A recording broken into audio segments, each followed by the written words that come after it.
केदारनाथ में बोले पीएम मोदी, उत्तराखंड का है आने वाला दशक। प्रधानमंत्री नरेंद्र मोदी आज भारी सुरक्षा व्यवस्था के बीच केदारनाथ धाम पहुंचे। यहां पहुंचकर उन्होंने विकास कार्यों का जायजा लिया। पीएम ने करीब 18 मिनट तक गर्भगृह में पूजा अर्चना की। फिर उन्होंने आदि गुरु शंकराचार्य की 12 फीट लंबी प्रतिमा का अनावरण किया। इसके बाद पीएम ने 400 करोड़ रुपए से अधिक की पुनर्निर्माण परियोजनाओं का लोकार्पण किया और शिलान्यास करने के बाद देश को संबोधित किया। प्रधानमंत्री ने कहा कि दीपावली के अवसर पर कल मैं अपने सैनिकों के साथ था, आज मैं सैनिकों की भूमि पर हूं। केदारनाथ में आई त्रासदी को याद करते हुए पीएम भावुक हो गए। उन्होंने कहा कि आपदा के बाद लोगों को लग रहा था कि क्या उनका केदार कभी फिर से खड़ा हो पाएगा, पर मुझे विश्वास था कि केदारनाथ पूरी आन बान शान के साथ खड़ा होगा। मैं बारीकी से यहाँ के विकास कार्यों पर नजर रखता हूँ। दिवाली पर घटे पेट्रोल और डीजल के दाम, आम जनता को मिली थोड़ी राहत। दीपावली के अवसर पर पेट्रोल डीजल के दाम से आम आदमी को राहत मिली है। केंद्र सरकार द्वारा पेट्रोल और डीजल पर उत्पाद शुल्क कम करने के बाद कई राज्यों ने टैक्स कम कर दिया है, जिससे अब पेट्रोल डीजल के दामों में कमी आ गई है। इन राज्यों में गोवा, बिहार, सिक्किम, कर्नाटक, उत्तराखंड, असम, त्रिपुरा और मणिपुर है। यूपी सरकार ने पेट्रोल और डीजल पर वैट 12 रुपए प्रति लीटर कम करने का ऐलान किया है। सिक्किम सरकार ने ट्वीट कर तत्काल प्रभाव से पेट्रोल और डीजल पर वैट में 7 रुपए की कमी करने का ऐलान किया है।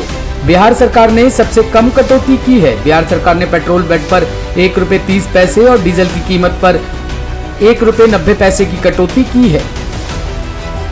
राकेश टिकैत ने कहा, 5 साल तक चलेगा किसान आंदोलन, चुनाव में किसी नेता के साथ मंच नहीं करेंगे साझा। राकेश टिकैत ने कहा कि किसान आंदोलन को जनता ने चुना है, इस कारण 5 साल तक भी यह आंदोलन चलता रहेगा।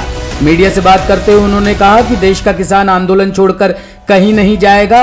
अगर सरकारें 5 साल तक अपनी सरकार चला सकती है तो यह आंदोलन भी जनता का चुना हुआ आंदोलन है और यह आंदोलन तब तक चलेगा जब तक भारत सरकार एमएसपी गारंटी कानून नहीं बनाएगी और ये 3 कानून वापस नहीं लेगी। टिकैत ने कहा कि चुनाव का दौर शुरू हो चुका है, लेकिन हम किसी भी नेता के साथ मंच शेयर नहीं करेंगे। उन्होंने कहा कि किसान किसी से कमजोर नहीं है। राकेश टिकैत ने पीएम मोदी के केदारनाथ दौरे पर भी सवाल उठाए। टिकैत ने कहा कि जिस देश का राजा मंदिर के दरवाजे बंद कराने जाएगा, उस देश में अकाल पड़ता है, भुखमरी आती है, आपदाएं आती है।